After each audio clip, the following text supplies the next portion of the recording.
are you still bullish in Medellin real estate? I live in Medellin currently, own 2 properties, I'm assuming. I'm thinking about buying a third. Yeah, I am.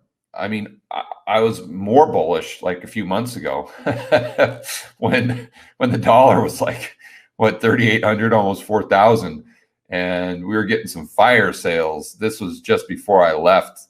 I was in Provenza. There is where I have most of my properties, and that's where I was staying. That's where I was in lockdown, and I got that humanitarian flight to Fort Lauderdale and went to St. Bart's. But prior to leaving, I mean, as you know, James, the way you find properties or good deals in Medellin is by walking around or going around on your scooter or something and looking for sale signs in the window. It's kind of hard for us to understand that in the United States, that there's really not an MLS, and that only 10-20% of the properties that are for sale are actually online. And those are usually very overpriced.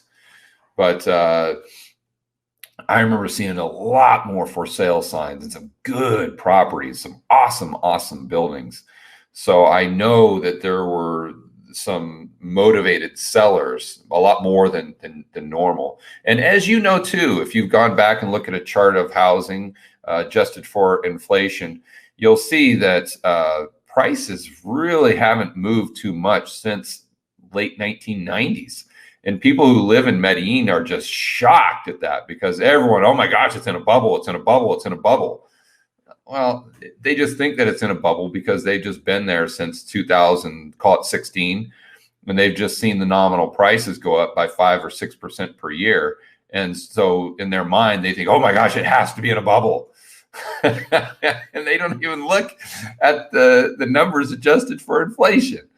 And when you see the numbers adjusted for inflation, you're like, oh, it really hasn't gone up, maybe 1-2%. And then when you take it back to the late 90s, because you've got that time frame in there in the early 2000s where it went down, so you adjust for how much it went down, and then it's going back up and up and up and up. But yeah, it's just getting back to a high water mark.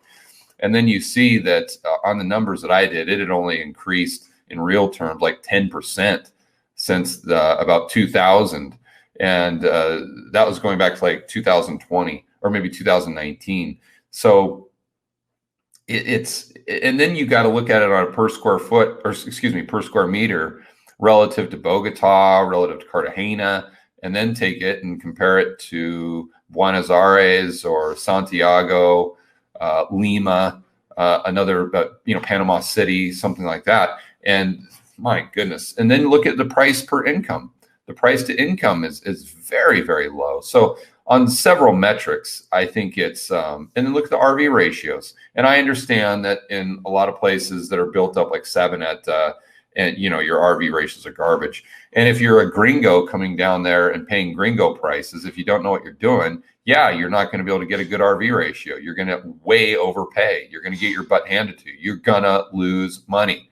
And 99 out of 100 times, you're going to lose money if you're a gringo that goes down there that doesn't know what you're doing. But if you've got that local expertise, if you know what you're doing, if you know how to buy right, then you're going to make a ton of money by finding those motivated sellers, building equity, forced appreciation, and then just renting it out. I mean, I can get over a 1% RV ratio there in Provenza, in an area that's got a lot more liquidity. So I'm still very bullish, but the disclaimer is I'm only bullish if you're a local expert.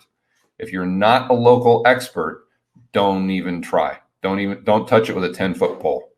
And if you want some local expertise, you're more than welcome to use my team that I have used there since 2015. That's the way that you can kind of use the cheat code, if you will, to where you can still invest in there, and you can be a local expert by leveraging my team.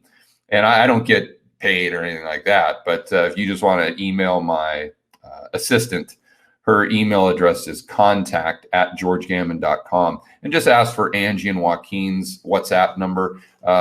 She'll give it to you. They're the husband and wife team that manages my whole operation down there. Joaquin is my architect and Angie is my designer. And then if we do a rental property, Angie manages the property and does all the rental stuff. So just if you want to just reach out to them, and even if you don't use them, they'll be more than happy to answer any questions you have.